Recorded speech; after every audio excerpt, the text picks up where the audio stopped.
up a seat at the bar to join us for another episode of McAnally's Pubcast, a podcast exploring the fun and fantastical mind of Jim Butcher's The Dresden Files series. Hosts Tansenn, Maggie, and me bring you another round of literary analysis on this immense, immersive, and colorful environment inhabited by Harry Dresden, the world's only licensed private investigator and professional wizard. Join an active and engaged community of new and die-hard dedicated fans focused on the fabulous themes, theories, characters, context, lore, and more. This is McAnally's Dresden Files Pubcast by Free Flow Rambling. Conjure by it at your own risk.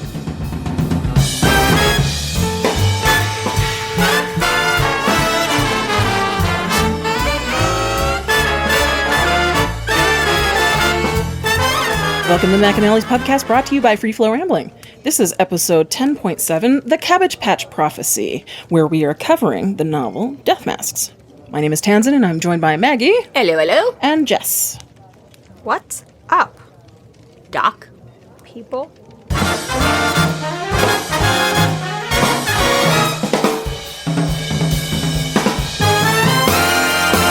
Thank you to our Patreon subscribers for your generous support. It's people like you who help us do what we do. If you're not yet a Patreon subscriber, sign up today and get a fuck ton of bonus content, kick-ass merch, behind-the-scenes outtakes, and more. Sign up today at patreon.com/freeflowrambling.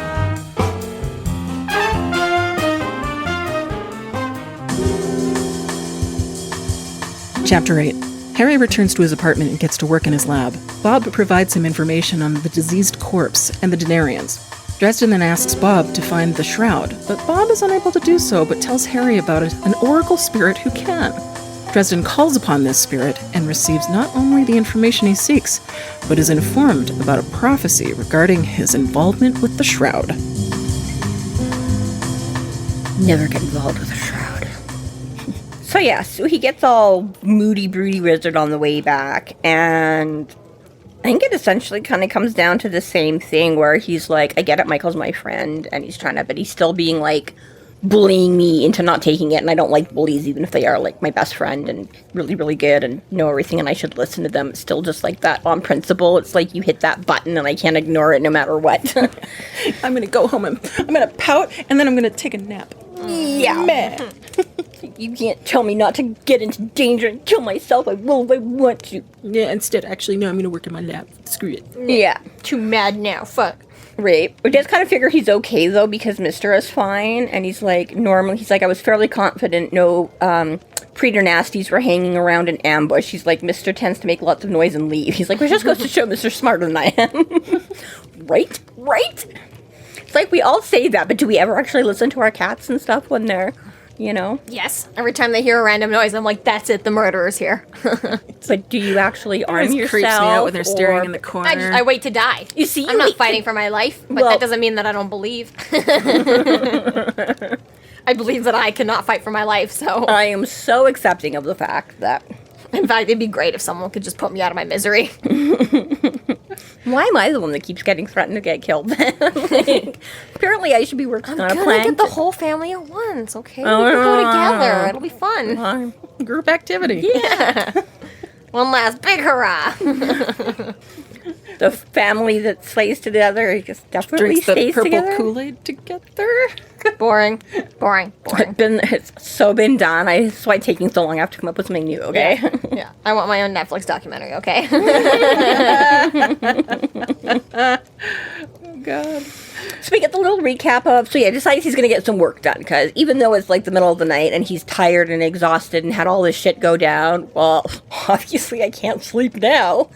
So, we get the little recap of his lab. So it's not quite as immaculately pristine as it was when he was in complete psycho-obsessed mode, but he has learned his lesson and keeps it neater than he did in book 1, where he almost died because he couldn't get to the things he needed. So now it's just kind of a normal level of, decently clean with a tiny bit of normal people clutter.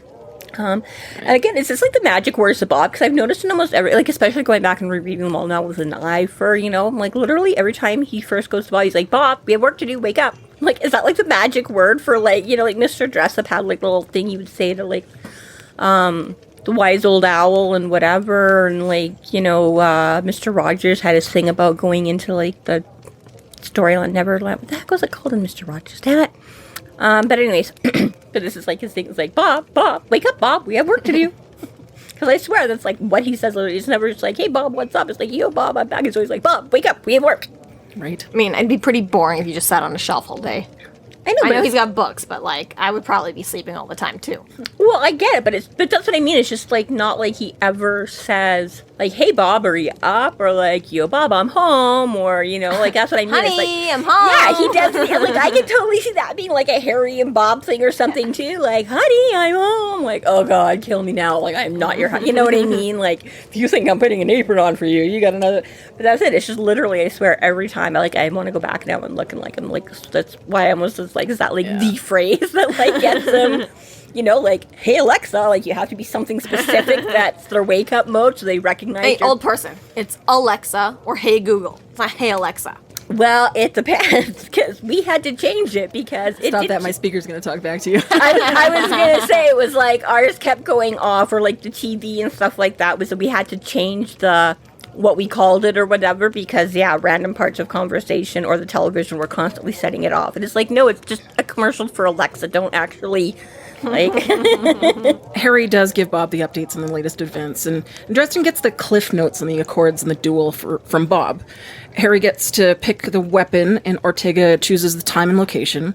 There will be an assigned neutral emissary who will help decide, and both Ortega and Dresden will also need to choose a second, who also works out terms for the duel as well. Right. So he attempts to look up his scroll of things. Well, first, Bob is all like, well, you don't do things halfway, do you? And he's like, so I, like, blew up the studio, and then, like, got shot at, and then, like, got hired to find the shroud, and then, like, got found this, like, plague corpse, and then I got attacked by, like, a demon bear, and Bob's like, wow, like, you don't do things halfway. And he's like, look, just another Tuesday. Right, pretty much, this has right? been, like, what, 12, 16 hours? Like, because, as we discovered, this is still the same day as it feels like a week has gone by, but no, this is the day he started out with his interview, just so he could ask Morty if he knew where Susan was. Every morning. Yeah, and she showed up at his house, too. Right. Thanks a lot, girl. Next time, reply to my email. Like, if I'd been at home instead of at the studio having to talk... Could you imagine, though, like, had Harry and Mort been friends? Like, he just shows up for, like, coffee next week. He's like, dude, what the fuck? He's like, you talk to the supernatural to get a little bit of insight into what's happening, and none of that was in the cards. Well, in the last 24 hours, 400 people have shown up to Chicago. Well, we've got fallen angel. Yeah. You didn't ask me if a cranky priest from Rome was coming. You said, where's Susan? I just asked, where's Susan? Michelle, or wait, no, Stephanie. Stephanie, why didn't you say anything? Nobody asked. It's like Morty was secretly talking to one of one of Harry's dead enemies that was like... So they're just like a Harry... Oh, you're inquiring on behalf of who? Murdered by Harry support group, and all the ghosts just like meet up at Mort's basement. Like, tell him this. Right. Tell him Susan's in South America. It's real funny. Do it. Right, so he already gets, like, he's like, okay, look, we don't have time for that, just, like, critique later, I need advice and stuff now, like, okay, can we just get through this, and then you can tell me what Oh, Bob, was that list not enough for you? You think I have time for this? Would you like to go? Really, Bob, you're gonna bully me today, too, on top of everyone else? It's like, hello, have you Really, he's met me? a friend right now. I just lost my only one other friend, like... Well, he didn't lose him. He's just, going to completely deny him. Right. Defy his only wish. I only want one thing for you, and because of this, like, child I named after you. Well, screw you. Right. No. But exactly. So he figures, like, wait, start with the duel, right? And he's like, okay, let me look up all this shit so I can, like, refresh my memory. And it starts off with, like, what was it? Insofar or in so much or... Yeah, bullshit. Something, and he's just like, okay, well, yeah, in so much. And he's like, okay, so yeah. So I do like that. I'm all like, well, if you could just give him the Cliff's Note, why did you bother digging it out in the first? Like, I you know, knew right? what this Like Bob's whole purpose is to know what all this shit is, like. Yeah, and I just like, so that I guess in America that'd be Cliff Notes, and for us that's like Cold Notes. I think in the UK it's like Sparks Notes or something like that. No, the internet is Sparks Notes. Is that what Sparks Notes is? It's like but yeah, I used to get confused about that for a little while, like when I was very young, because I'd always be like, because yeah, we literally do, we have Cole's Notes here, and they have Cliff Notes there, or the abridged booklets of whatever, The cheats, yeah. Because it'd be like you'd be watching I don't want to TV. read Shakespeare. I'm just going to read the Cold Notes. Yeah. Exactly. But yeah, so it goes through. I mean, I guess it's a nice little show off for Bob about, like, it's in the third box under the shelf behind the rabbit whiskers or whatever, you know. And then he's like, so he pulls it out and he's like, wow, this is really complicated. Bob's like, well, I'll just tell you what it said. And he's like, yeah, okay, cool. And, like, chucks the scroll over his Hey, the shoulder. wizard's the master. He wants to read the scroll. Let him read the scroll. I guess, but I'm like, I can't figure out why Harry wanted to read the scroll in the first place, because he knows he has one, so I'm like, he probably To looked be at that fair, thing when though, he got like, we find out later on that, like, he didn't ever read this stuff, so he didn't realize how, like, bullshit it was gonna be, right? He says a little bit in the next chapter, he's like, oh, yeah, I never actually read that. I assumed he would have, like, glanced at it, because he knows he's got, you know, it would have been like, okay, you're a wizard now, so here's your copy of the duels, here's your, like, spells for dummy, here's your, like, you know, your Yeah, and wizard did you ever rope, go through your welcoming package? yeah, well, No. most of us glance through it, right? And then we go, wow, like, again. Just like his determination to learn Latin. Come on. It's like, they give you your, like, employee handbook, and you usually skim, like, the first couple of pages and go, like, oh, yeah, No, this you is bullshit don't. like every other, and then you never look back at it. But you usually know whether or not it starts with in so much or not, you know? Like, usually there's, like, one thing in there where you're like, oh, can I wear jeans on? You know, you have to kind of, like, skim it, like, real brief or something. But, yeah, anyways, apparently he didn't, so... So Bob's just kind of, he gives him sort of the rundown. And turns out that, yeah, Harry's idea of what he expects isn't really all. He's like, oh, okay, well, I get to pick, like, the weapons and the where and the what and the whatever, right? And he's like, not really. He's like, thinking of, like, the Victorian. yeah, sort of basically rules. the, Gentleman's rules. right, the dueling 10 Commandments. Number one. And every time you see dueling, for some reason, I keep thinking of, like, pianos. Says the magician. It's all just dueling banjos and dueling pianos and... You just make a whole musical number out of this. I know you may be a warlord, Ortega, but how long have you been practicing your music? Choose your instrument of death. Is this going to be, here you go, folks. This is going to be like the testament to like how long this podcast lasts. You know, it's like eventually any good show out there eventually has like a musical episode. That sounds like a lot of work. Inevitably. One, which is two, why, three. Which is why they don't happen until like seasons 5 or 6. It's like, okay, we've been around for a while. We've run you out of know. ideas. Not necessarily. It's But not who will do the always. voiceovers? It's like I'll like write some rhymes and stuff, but y'all don't want me to do the actual singing. Tansenn and stuff have to do, but we'll get to it. It's like one day when we've eventually covered up to duel. everything that's out and we're in the waiting for Butcher to finally give us more content, and we're like, we're going to re-record our episode 1, but this time we sing. See how many trials it takes for the episode 1 again?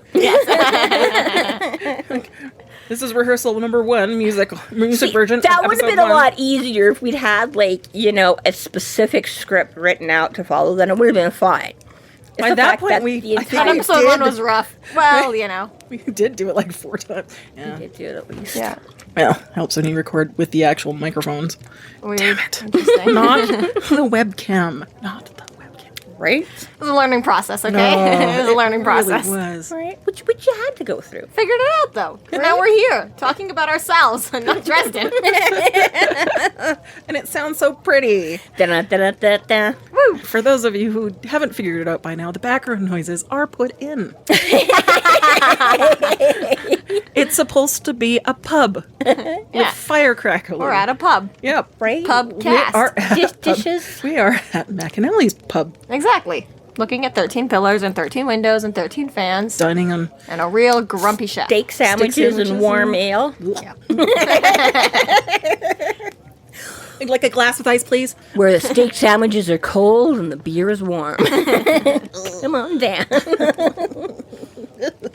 So he wants to just pick like high noon, you know, in the middle of the park, and I guess apparently that's not a thing. I choose high noon at St. Mary's. Yeah. Come on, Ortega, let me I see what really you want got. to do like that Western whistle, but I can't because I'm laughing now.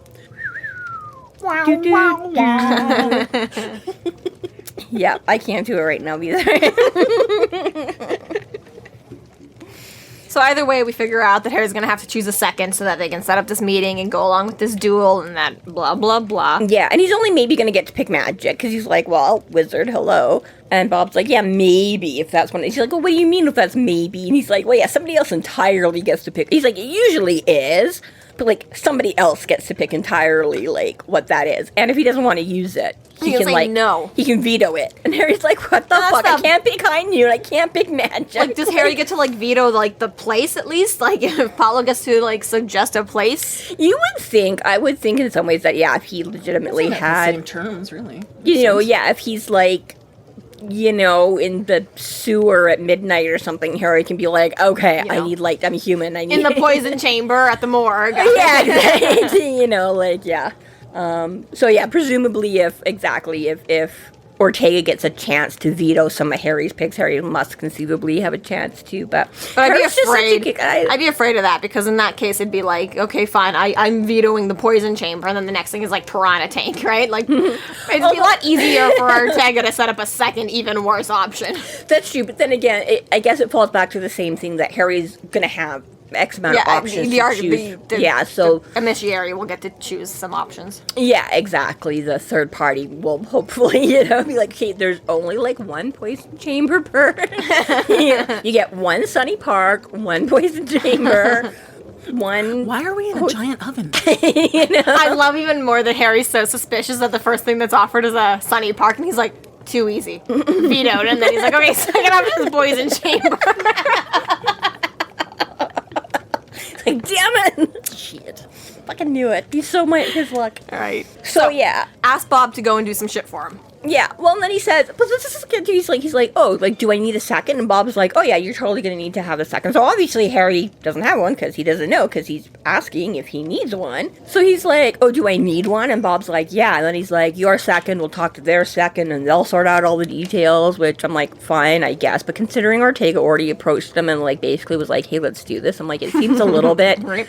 You formalities with these fucking supernaturals. I guess. I'm like, okay, fine. If this was like a whole case of like, yeah, you guys literally can't see each other because you'll try and rip each other to bits before then. But it's like you're already talking. And Harry's, I'm sure at this point, more than happy to keep talking about it before he actually has to do it. But no. Now you got to get the seconds involved. Two friends at school decide they're going to have a sleepover. But then they got to go and involve their moms and ask them and have their mom call his mom. Yeah, exactly, right. So then he's like, yeah, they'll get in touch. And then Harry's like, well, I don't have one. Bob's like, well, then get one. And it's like, I kind of like this where he's like banging his head against the wall. But I was like, it's kind of like, you are setting it up. Like, you're almost talking like, yeah, you need one and they'll do this and this and this. But he just told you he doesn't have one. So why, you know what I mean? And it's kind of funny. It's like, I guess when you get thrown the obviously, it's the only thing old married couple, you know. Yeah, right? Oh my God. Been around each other way too long. Started. You should hear my bosses at work lately. Oh. Who are married to each other. Who are married to each other. Yes. Family run business. And they bring the whole bicker like an old married couple to, you know. True to form. Oh my God. Sometimes it's just hilarious and like so textbook listening to them squabble with each other. So they move on to the whole like mangled corpse and plague-ridden corpse, right? Mm-hmm. Right. And then like and Harry's also given him the rundown on like the Denarians and everything like that, which isn't great because Bob is like, oh well, like something like really big and really strong would need like a really big power source to do it. And then he's like, well, the Denarians are involved. And he's like, oh, well, they're actually so big and so strong that they don't need the extra power source. They don't need lightning or ley lines or whatever he fucking suggests. Ley lines. Sorcerer's ley lines. They just have that power because they've had a couple, millennia. at least 2,000 years to practice at it. That'd do it. Yeah. Exactly. I mean, he's like, anyone with 2,000 years of practice can hone a craft, right? Like, yeah. Well, because he says, nothing like, but time. Because he figures, he's like, oh, it must have been like a curse, right? And Bob's like, yeah, probably. And he's like, well, how big? And he's like, bigger than the spell that Shadow Man was using, right? And Harry's like, oh, well, he was tapping into all the storms. He was tapping into the storms and ritual, right? He was having all the little sex orgies to get all that energy and whatever going, right? So he's like, oh, yeah, right? So you're like, right there, you're like, okay, there's some scale for us to look at. Like, that was a pretty big thing, you know, harnessing all this. How's this guy banging it out this time? So So Harry starts offering up some symbols that he's seen that day, right? Yeah, so we get the Ayatoth or whatever. Toth. I think it is Toth. I know Marsters reads it as Thoth too, and I'm pretty sure that's... But yeah, but he's kind of like, oh, well, like, who uses this or whatever, right? And he's like... Everybody. Yeah, pretty much. Who doesn't? You can find it as anybody's tramp stamp. Starts with, mystical occulty things, brotherhood. If you remember back to Ghoul Goblin, right, when there was that chain fence and the... Tate? Chain fence? What was her name? Tatum? The family that was getting killed? Yeah, Ghoul yeah. Goblin? Was it? Damn it. Shoot, can't remember their names. Point is that the one guy at the fence he had like every occult, every magic, every zodiac, like just any possible symbol made out of the wrought iron fence, just to cover his bases. He's like, just in case one of these is actually legit, it's in the fence. It's in the border. All of them are legit. That's why he had all of them. Right, yes. Dresden goes on to sketch the symbol that was on Ursiel's forehead, and Bob tells him to destroy it right away. He's like, no. Freaks out, yeah. Yeah. That's not Talbot. Talbot, thank you. Talbot family. That's not the sort of thing you want to be summoning into your home.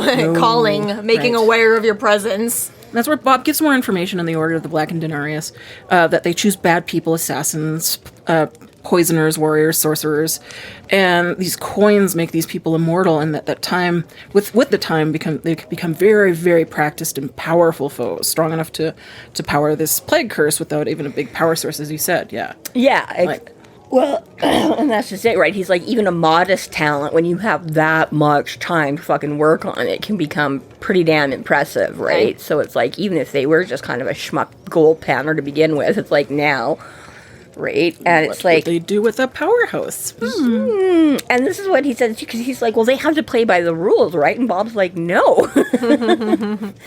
He's like, that's the problem, is that they don't. And yeah, they take these people that are already inclined to be kind of assholes, it's not like badasses, and so yeah, and then join them up with this crazy ass superpower.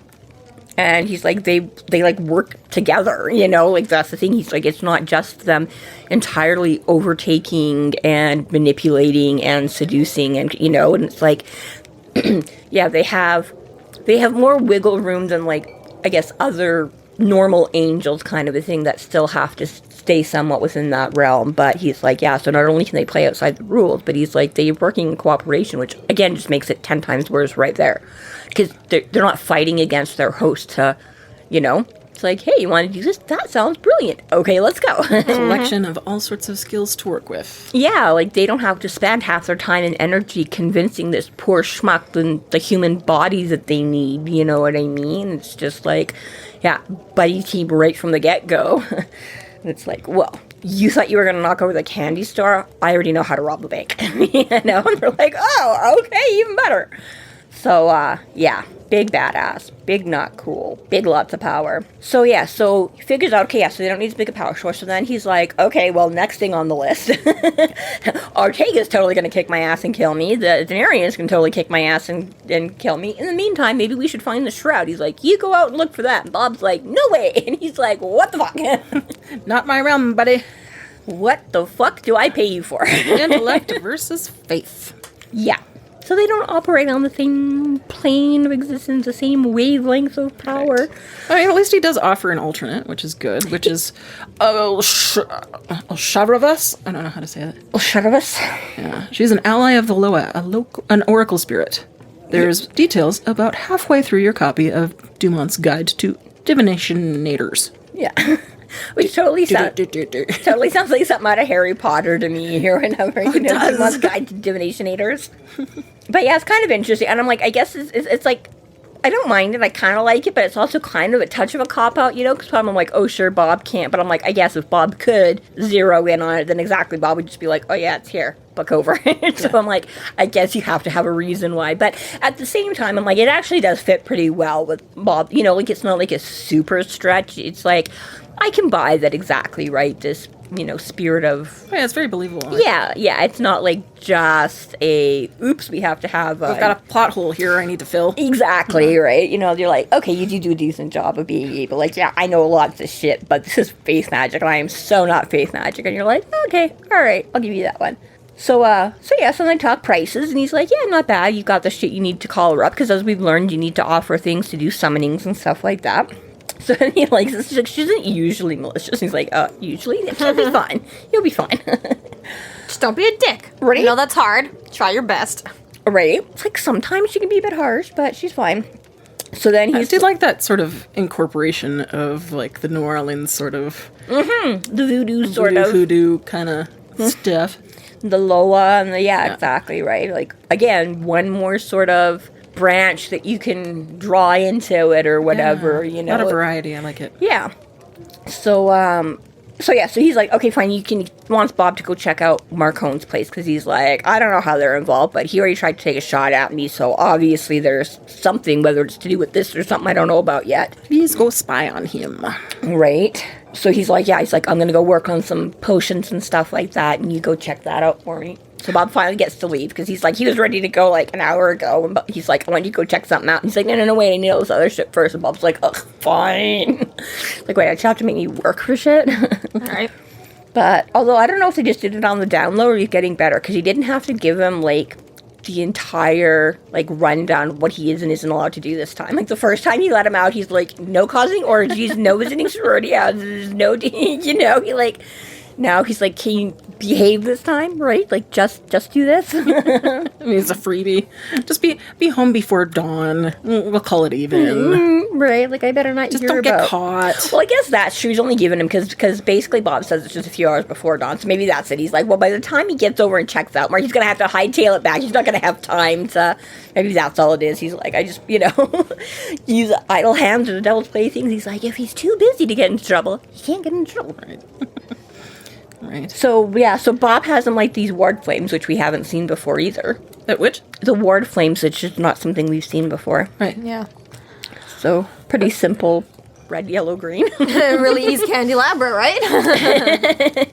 Green is good, you're fine. Yellow is, something's coming. Red is, get the fuck out. Real convenient system. Real convenient. So, looks up Ilsharvis, and then turns out all she needs is, like, whiskey and tobacco. Cha-ching! And a homunculus. Do you know what a homunculus is, Jessica? A body. Pretty much. Like a... Hunka.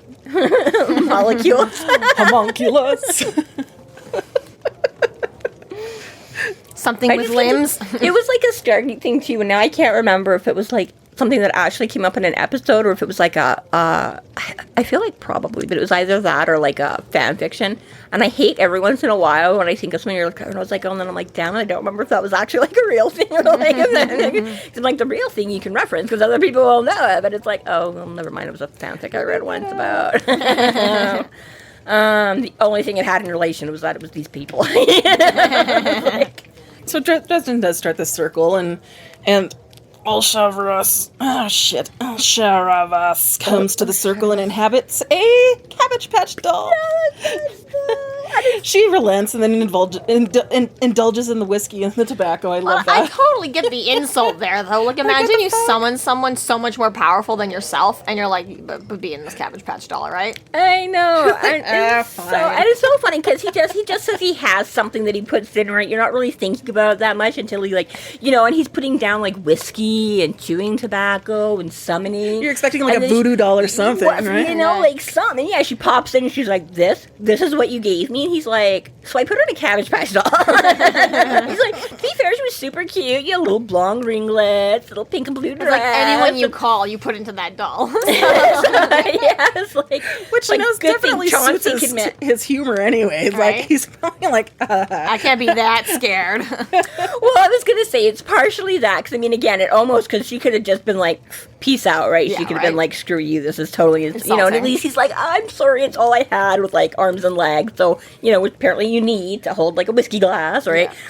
But, she relents. She relents, yeah. She's like, okay, fine, I can still drink the whiskey. So, which again is another...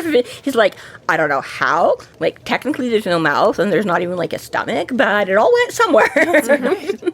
I just love it so much. Although, for some reason, instead of thinking of a Cabbage Patch doll, because I agree, they're kind of weird looking. I sort of think of a kind of a cross between that and a Raggedy Ann doll. Is what I sort of had that in my head, which I think is much better. Yeah, I almost would have rather the Raggedy Ann. I remember, like, Garbage Pail Kids more than like the Cabbage Patch or whatever. I'm It's like, I like Raggedy Ann only for the old cartoon.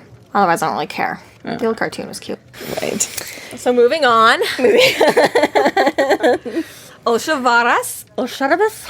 She knows what he wants. So yeah, already she's like, oh, so you hear about the Shroud? And he's like, damn, you're good. It's like, well, I guess you're looking for an oracle. I guess you might as well know what you're... it's like that age-old, like, calling the psychic, and they're being like, what do you want? And be like, shouldn't you already know? She's like, oh, I do. Here's your freebie. Here's your freebie. It's really weird, though, because, like, she doesn't want to work with him because he's not religious. And it's like, we just had this conversation, man. Like... Yeah, she's like, I won't work for a Bukor. And he's like, I'm not. And she's like, well, you're not like Hungan, and you aren't like Mambo. Which, again, just makes me think of snakes are dancing. He's got black magic that has stained him. Yeah. Yeah, like Mambo and Hungan are like a female and male priest. Yeah. Like, For the... so she's very much like, you still showed up here, you still know, but So it's listen. like, oh, you're dabbling in this stuff, but you have no, like... belief system or like deity to back you, so how do I know you're not just using it for evil? Yeah. Exactly. Can't right. trust you, bitch. Right? So yeah, you kind of can't win, right? It's like, you aren't. So he has this whole like Switzerland speech again with the Cabbage Patch dolls. It's like, look. So I just came from St. Mary's, where he was speaking to like this agnostic atheist sort of the cross. So, yes, so she does say, she's like, you've got, darkness. And he's like, yeah, I made some bad calls. So she's like, no, okay, at least you're honest. You're not trying to bullshit about it or, like, make me so. Okay, good enough.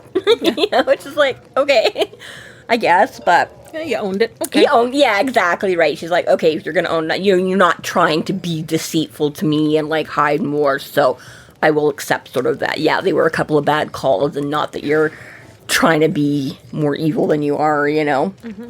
Right. I'll make some bad choices in the heat of the moment. Yeah, she's like, all right, it was pretty good whiskey, so, I'm kind of like, yo. And again, like, can you just imagine this? Because again, I'm like, okay, the whiskey disappeared, but the whole point of chewing tobacco is that you have to spit out all the... So can you imagine this little blonde, ringleted, calico dress wearing chubby face doll, like, with the chewing tobacco? Ding. Right, like, did he throw a fancy little spittoon in there with her? Because he didn't say, is she just using, like, the empty whiskey glass now? Like, Right on his floor, fuck this guy. yeah, like, you give me a Cabbage Patch, you just spit out wads of tobacco all over your fancy copper Gross. circle. Or did she, like, leave Have the body? fun. It's just actually inside the Like, doll. at least now? she can't spit it at him because there's a barrier. Then she's like, I will drool it all over your circle, and you'll have to scrub the fuck out of this thing next time you want I'll stay here long enough for it to dry. Yeah, but that's just like stains and stuff, so like no matter what, he'd have to scrub. Fuck you, dude. Yeah, either way, it'd be like, eh. You're not going to be able to use this Cabbage Patch again. yeah, that's the point. Oh, dear. So yeah, so that apparently that was just the payment or the incentive for her to show up, that she actually has like a price to answer his questions. So apparently the whiskey and tobacco weren't. Well, the price isn't quite that bad. She wants information, but not like his name or anything. But he just... Yeah, she tries, she's like, you have to answer me truthfully. And he's like, screw that. He's like, yeah, you're going to ask me for like my whole capital N name, and then you'll have me, and forget that. And she's very nice about the whole thing. She's like, no, I'm not trying to trap you. She's like, I didn't say you had to give me the whole truth, just what you give me is. In which case, you would have been like, yeah, okay, fine. And if he asked your name, you'd have been like, Dresden. It's like, that is just all you get. Like, I was completely truthful. That's the only part I want to give you, and you would have got. But she's not into that. She asks him something else that he does have to answer to some degree. So he figures like, okay, fine, if I don't have to give you the truth, then whatever, I can give you whatever part answers. So she's just like, why do you do what you do? He's like this here? She's like, no, all of it. Like, why are you a wizard? Why do you present yourself openly? Why do you help mortals? And he's like, I don't know. Like, does that really count? I'm not saying that's not honest, but I mean, like... And he thinks about it for a bit first. He's like, yeah, I don't know. Oh. Next question. Well, yeah, because she's like, so she throws a few things at him, like, well, you could be doing, like, this or that, or whatever, like, others of your kind just sit up in their musty, dusty old towers, and, you know, and she's like, but you don't, you know, she's like, you have, like, you know, basically like a poor home and a dingy office and like facing danger all the time and why? And why? Yeah. And so he's like, well, what the hell kind of question is that? She's like, an important one, and one you agreed to be honestly. And so this is the thing. So he's like, you know, kind of does cover some of it, and he gives a bit, like, well, I guess I want to help people and blah, blah, blah. But basically it comes down to, you know, he's like, I don't know. Like, I guess I never really thought, and I mean, I love her answer here. So he's like, I never really thought about it. She's like, oh, don't you think you should? That's a really fair point, considering what you've gone through in the last couple of years, and even some of the thought, like, the shit's still worth it, Dresden? Right, like, even some of what she's pointing out in her thing, and then his thought process behind. But I'm like, yeah, even for all that thought process and her, like, sort of prompting, I'm like, he still comes up with nothing. He's still like, I have no idea. And she's like, well, okay, at least you honestly have no idea. So I guess, you know what I mean? She's just like, I guess I have to take that as my... Because I'd be like, you didn't fucking answer. You didn't tell her jack shit. Right? That was like, you asked a couple of clarifying questions. And then everything else was just you thinking it over and coming up with, I don't know. So annoying when you're, like, in the cash cab and you call a friend and they don't know the answer and you're like, what the fuck? Right? Like, why did I waste this? Exactly. Olshavaras? Yeah, she's like, holy shit, I gotta stop asking such stupid questions, apparently. That's like, next time I'm asking what your fucking name is. yeah, literally. You know that, right? Don't you? Yeah. Well, for an oracle, I wonder why she did choose to ask him that. Like, what does she gain from asking him that question?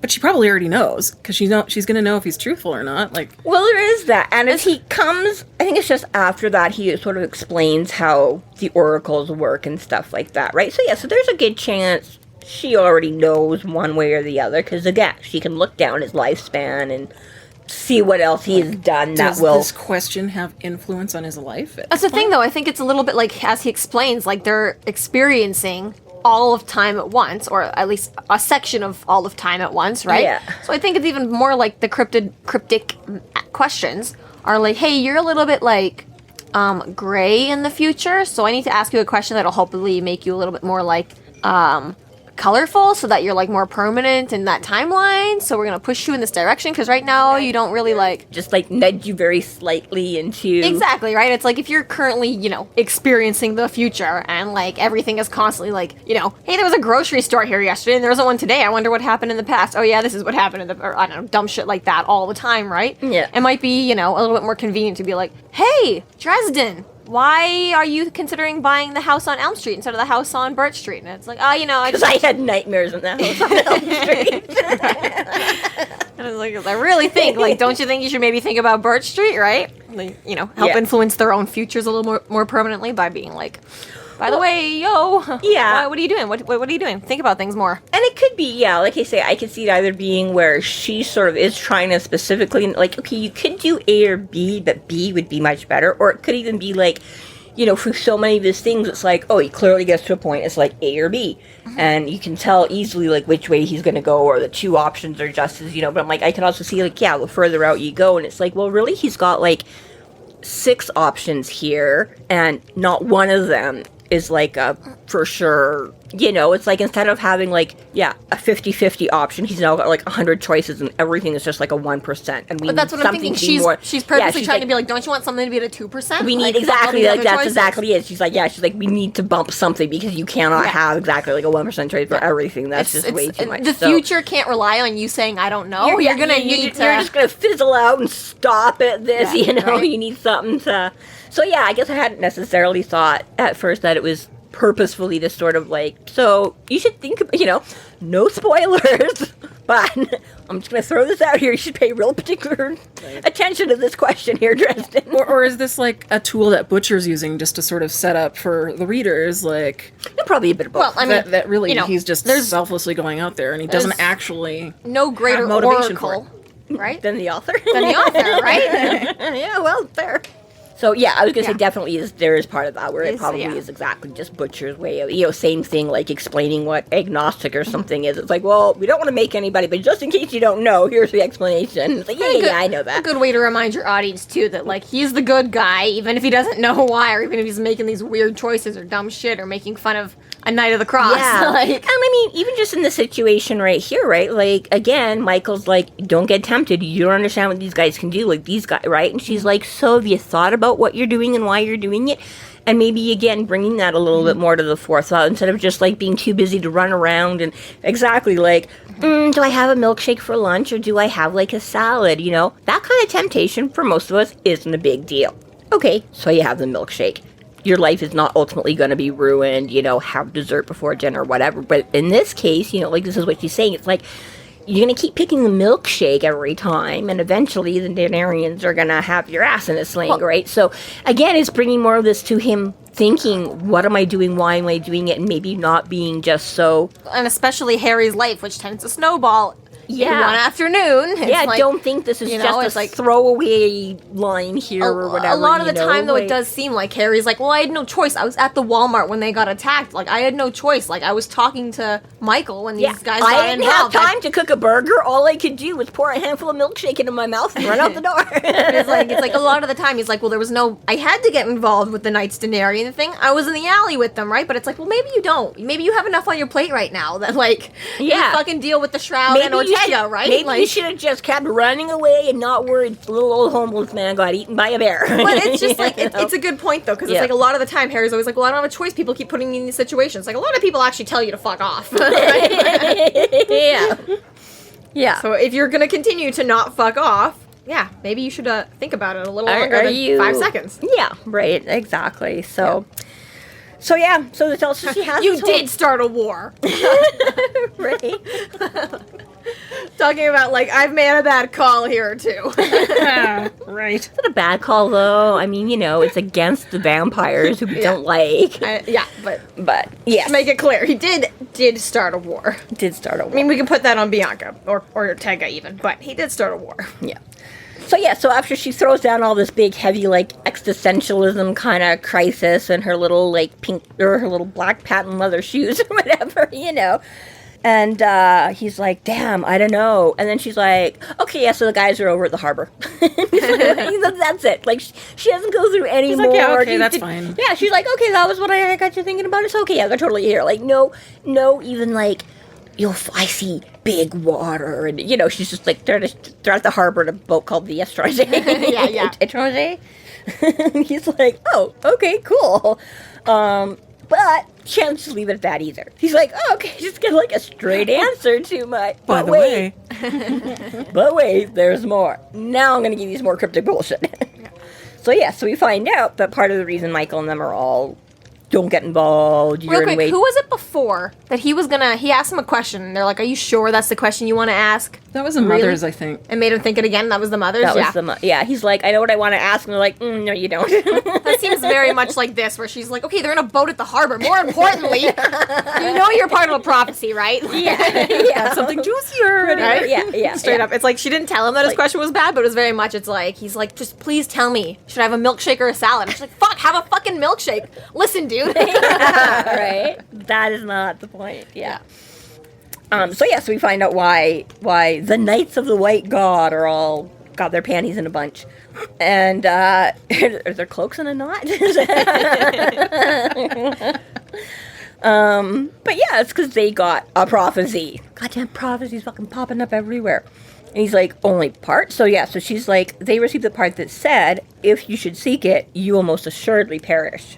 And so... Obviously, Michael is like, okay, well, this says you look for the shroud, you die. Don't look, don't go. Yeah. Harry, please, I don't want you looking for the shroud. We got this handled. We've been sent in. Like, doesn't matter if you know. And then we find out that the adversary concealed some of it from them. So it wasn't like they just came apart like a ripped scroll and didn't know where it was supposed to. Like it was specifically purposely manipulated. It released a portion of a prophecy. Let's just get them in the way for you. We leaked out this little, So then he's like, okay, well, why are you telling me? And she's like, well, because you need to have the second half if it's going to be restored balance and everything. And he's like, okay. So she's like, okay, if you see it, you die. And he's like, yeah, got it. And then she's like, and again, nice little theatrical, melodramatic as she like lays down and starts to like drift away just so he can't ask any more questions, get any more clarifications, call bull, nothing, right? It's like the best way to get the last word is if you're just not there. Yes, if you just dissolve. Yeah. But she's like... Talk about a fade out. Right, yeah, right. It's like, take that, bitch.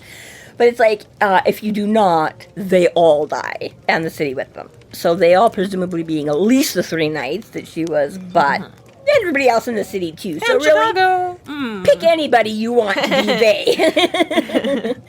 You know? Yeah. Yeah. The stakes are high. Mm-hmm. And then click, hang up, you can. Yeah. She's like back in the spirit realm laughing. She's like, that's what you get for the Cabbage Patch. Right. All of them like clocking in and out of work, and it's like fade out again. It's like, oh yeah, fucking left that bitch hanging. High five.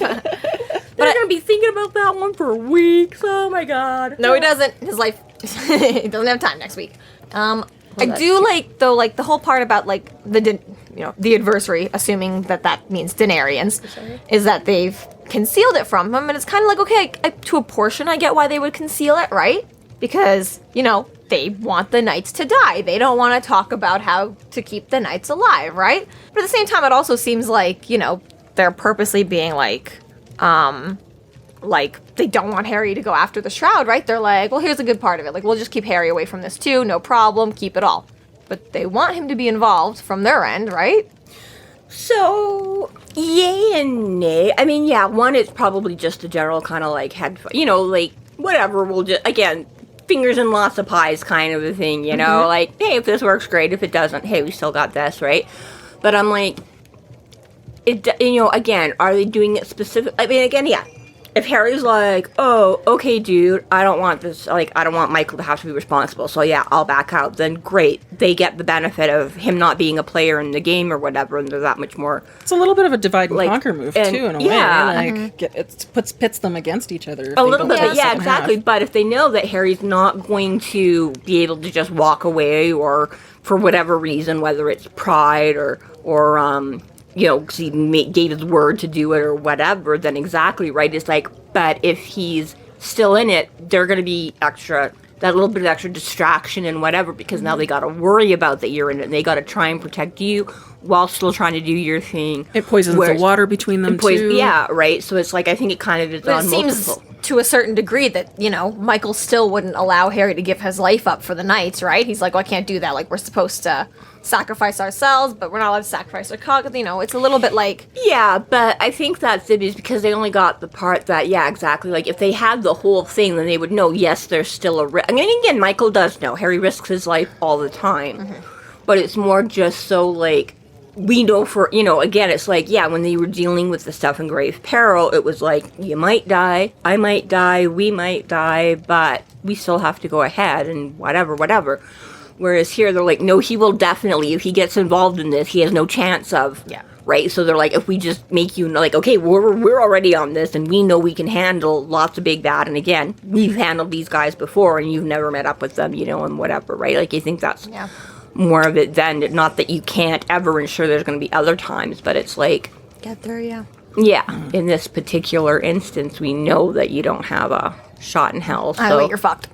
Yeah, but... Makes everything a lot more difficult. Exactly. Mm-hmm. So before we finish, if you are like listening to our podcast and you are not reading ahead in the books, and you don't know what happens next in like all the books at all, turn off the episode and go away. But for people who do, obviously, as I assume is like 99.9% of our audience so far has pretty much read the entire series already, I very much like that should you go after the Shroud, Harry Dresden, you almost assuredly perish, right? Mm-hmm. The very next person he meets is Kincaid. Dun-dun-dun-dun. It's exciting. That's exciting. This concludes our episode 10.7, The Cabbage Patch Prophecy. Thank you for listening. You can find us online at freeflowrambling.com and McAnally's.ca. There we have links to our other podcasts and social media and other fun tidbits. Please subscribe if you like what you're hearing, and please consider supporting us through Patreon to keep the magic alive and see more content. We are Free Flow Rambling. Conjure by it at your own risk.